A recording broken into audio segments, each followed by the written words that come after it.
Hello there. Thank you for joining me once again as we try to wrap up our discussion on the endocrine system. On this video, we aim to finish off our review of the endocrine system, and we will do this by looking at, in a little more detail, each of the endocrine glands that we noted earlier. So let's get started. So earlier, we already saw this nice diagram of endocrine glands. And as I said, you will find it also at this week's module in the materials that I have provided, in case you wish to print it for yourself as you take notes. And here you can see each of these endocrine glands labeled too. You can fill in your sheet as we work through these to review some major features of each, or if you prefer, you can pause the video here to make your notes right now.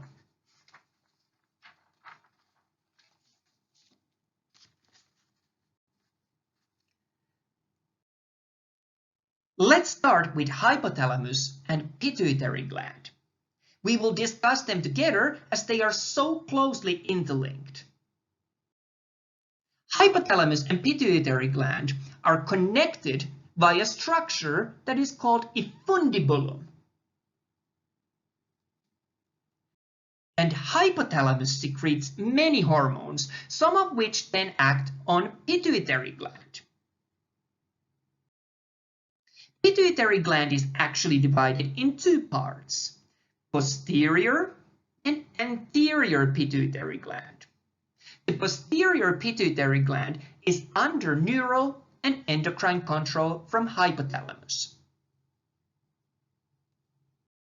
And some important hormones that are secreted from here are oxytocin, which plays a vital role in childbirth and lactation through positive feedback loop, and ADH, which is antidiuretic hormone.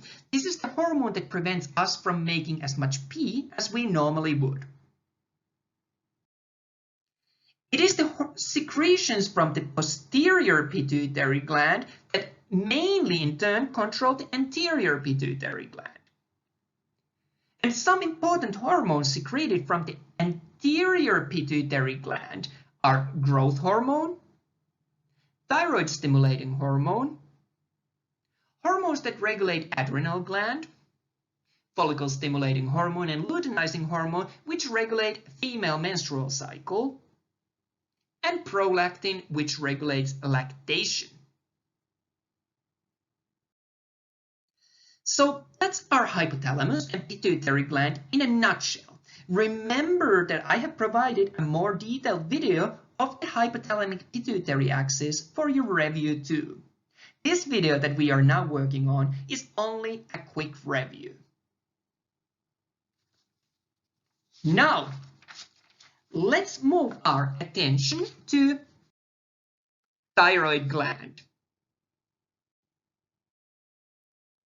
As shown on this picture, thyroid gland is this kind of a butterfly-shaped structure located at the anterior part of the neck, just below. Remember, the correct word for below would be inferior, below the larynx.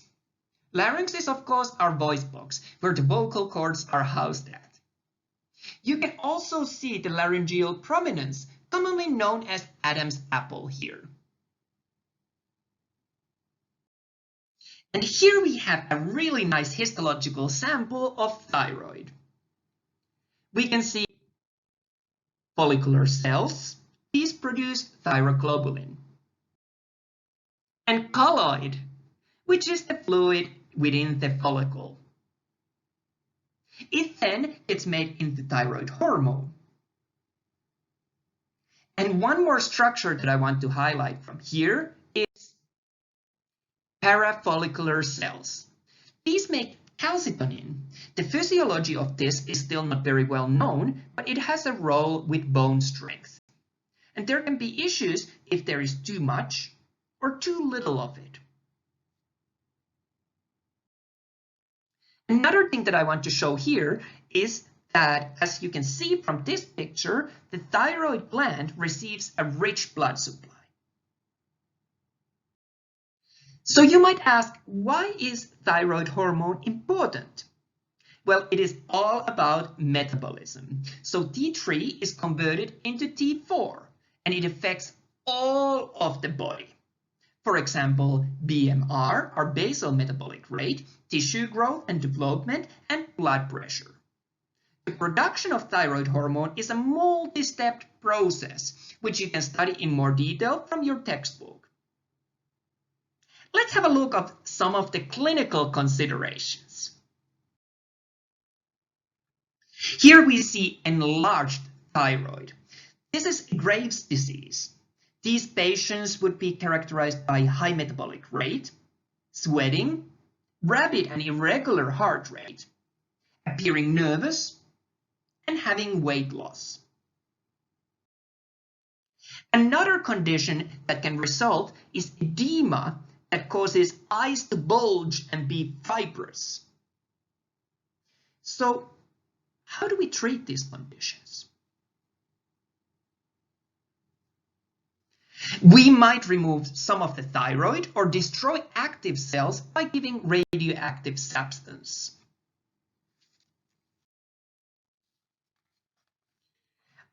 I also want to show parathyroid gland. These are tiny yellow-brown glands on thyroid. And they produce parathyroid hormone. This controls calcium homeostasis. An effect, for example, kidneys and urine production, intestine and digestion, and skeleton strength, as well as vitamin D activation.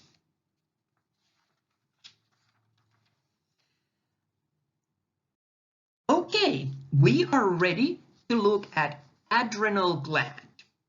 These are pyramid-shaped structures at the top of the kidneys. An adrenal gland is made of two parts that have both structural and functional differences. Cortex is where 24 different hormones are secreted from.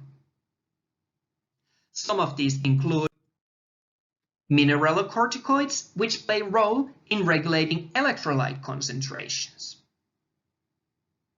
Aldosterone, which is important in kidney function, energy production in ATPase, blood pressure regulation, plasma concentration, and urination. If there is, for example, a tumor in adrenal gland, we can end up with aldosteronism, where we have too much aldosterone. The functions may fail, and nervous system may be affected too, due to the chemical imbalance. Adrenal cortex produces also glucocorticoids, which are important in metabolism, stress responses, and regulation of glucose levels in blood. Examples of these would include cortisol, hydrocortisone, cortisone, and corticosterone. And from the adrenal medulla, nervous system controls for the sympathetic nervous system. Remember, this was our fight or flight response. I have included a link to the video of this concept from our previous course. You will find it at the very end of this video. Hormones included here would be epinephrine and norepinephrine. They are, for example, stimulators of the heart rate and play a role in diverting blood to the vital organs. Next, I want to mention pineal gland. This is located by the third ventricle of the brain. It is also an important gland for producing melatonin. And we remember that melatonin was what controlled sleep-wake cycle.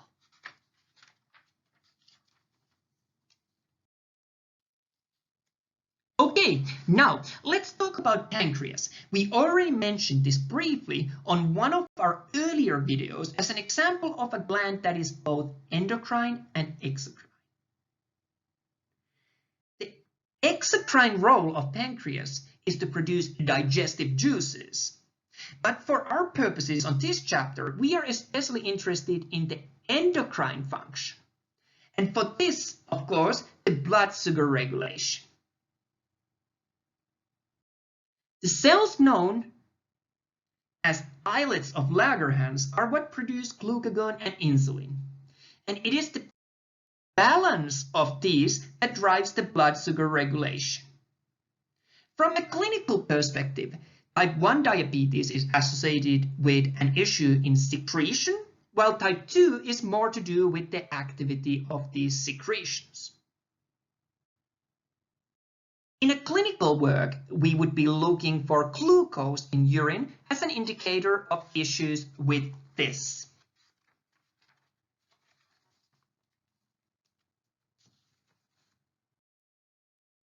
Okay, let's look at the gonads next. So these produce our sex hormones. For females, ovaries produce estrogen and progesterone, and for males, testes produce testosterone. And I should also mention the hormonal role of placenta in maintaining the pregnancy.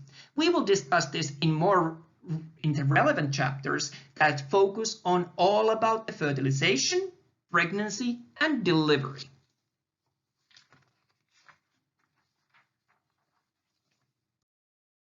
There is one other one that is often forgotten but important for us to note: leptin. Leptin is secreted from adipose tissue and it controls appetite. So really, I was not able to place it anywhere exactly on this diagram, but it is rather there just everywhere where the fat tissue is present. Here is an interesting pair of lab mice. The mice on the left lacks leptin or leptin receptors. And the one on the right is one with functioning leptin. So leptin can be used as a hormone replacement therapy to treat overweight if the excessive weight gain is caused by the issues with this hormone.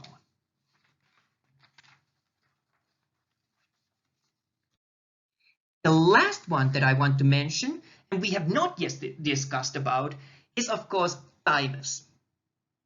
It is larger in children and infants, but then shrinks as one gets older, getting replaced by connective and adipose tissue. It is especially important in immune system, being the site of production for T cells. So that's it. We have now concluded our quick review of major endocrine glands. I know that it was a lot of information in a very short period of time, and we kept it quite general. Your textbook does a good job of going into more detail. However, please do not hesitate to return to this overview of endocrine glands as you use this video to supplement your textbook.